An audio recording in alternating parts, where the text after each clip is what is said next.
So one of the things that Boosie touched on was that he feels that they're trying to make everybody fucking gay. That's what I think. They're putting it on our culture. They're putting it everywhere. Gay stuff is everywhere, you know. And I think they're just trying to do it to make a monetary gain. You know, they're not doing it for the gays. Disney had aired a scene that showed two men kissing. And then there is, in the new Beauty and the Beast, it's Disney's first openly gay character. You have kids yourself? Yes, sir. How old? I have 3 sons, a 3 and a 5-year-old and a 19-year-old son. If you walked in the room and you see your 3 and 5-year-old watching this gay scene, this gay cartoon on TV, how would you feel? I would be mad. I've had this issue, you know. And let me say this, man. People have the right to live and love who they want to love.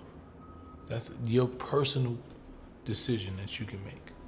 You know, if you're born a certain way and you like what you like, that is your decision, that's your life.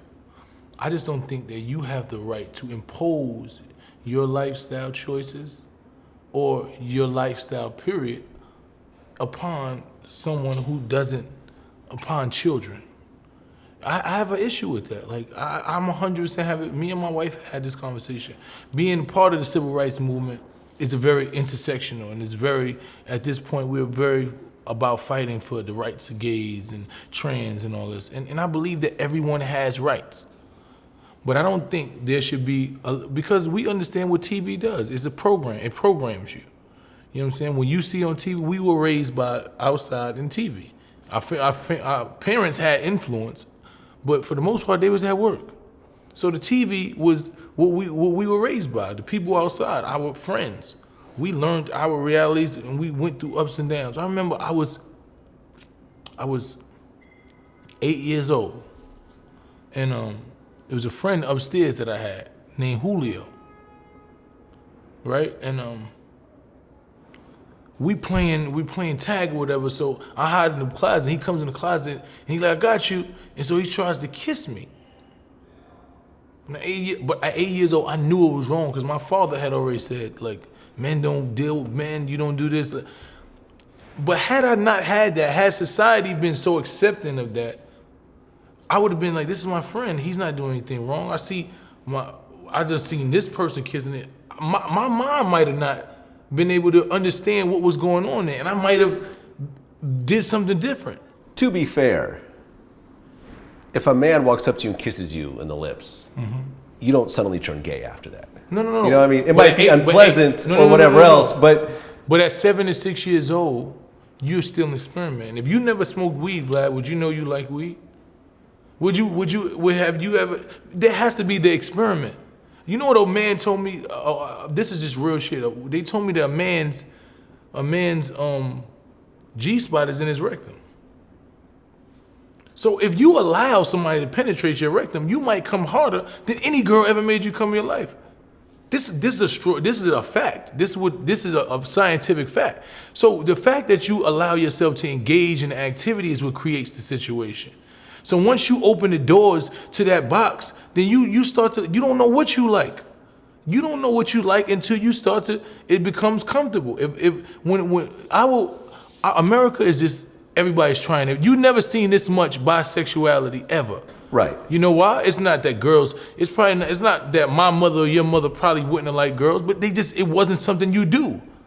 It just wasn't something you do. You didn't try it. They didn't just kiss each other, and it wasn't okay to just. Well, but a lot of girls I talk to who have done bisexual stuff, they told me straight out that, yeah, I've messed around with girls before, but this is not what I prefer.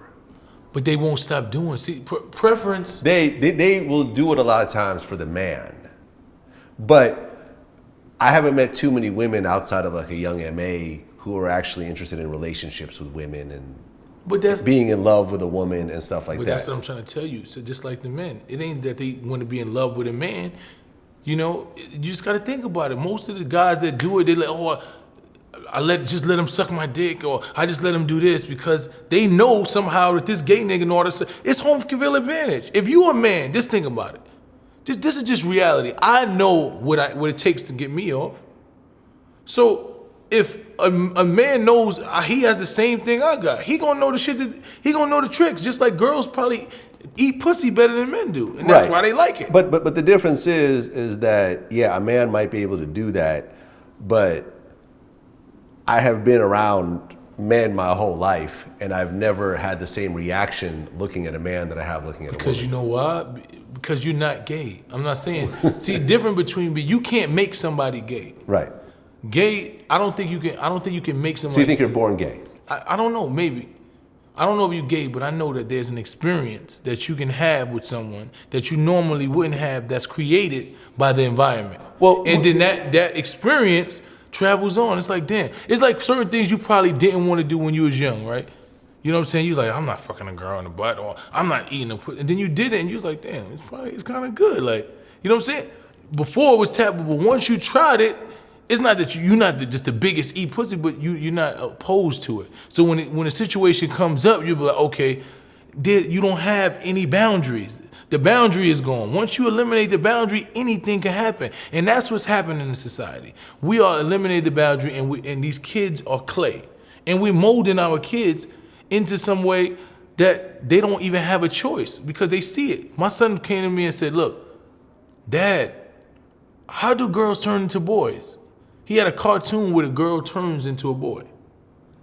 And I was like, what? They don't do that. He said, but the cartoon, she turned into a boy. And the boy turned into a girl. And I was like, that's not real now, son. That's not a reality. And then he looking at you like it's crazy. And then what happens is now you fighting against society. So you look like you just telling them some shit that don't even make no sense. So when he's there with his gay friends and everybody's doing this and they're like, here, do this. And somebody grabs him, you're like, come on, loosen up. You know, this is our society. Now you fighting. I want my kids to be heterosexual men. God willing. That's what I want from my kids, because that's what I'm raising, heterosexual men. That's what I want to raise. And I should have that right. I should have the right to be able to say, this is how, and not be like, oh, you closed-minded. Or this, no. Okay, so let's just say that 18 years old, one of your sons says, Dad, I'm gay. That's who he is. You would still love him? How would I not love my child? You know, that's my child. But you see lots of parents disowning their children. I mean, you could disown them, but to not love your child, 18 years old, if my child tells me that he's gay and that's who he is, then, you know, it's gonna bother me. It's gonna hurt me. I'm being honest. I don't want that for my children. I want my sons to be in my image, you know, and better than me in my image. Not saying that whatever they are, they're not, but in my image. I want to see masculinity in my son. I want my son to perceive me in that manner. And if not, it will really hurt me. But I'm not gonna not love my child.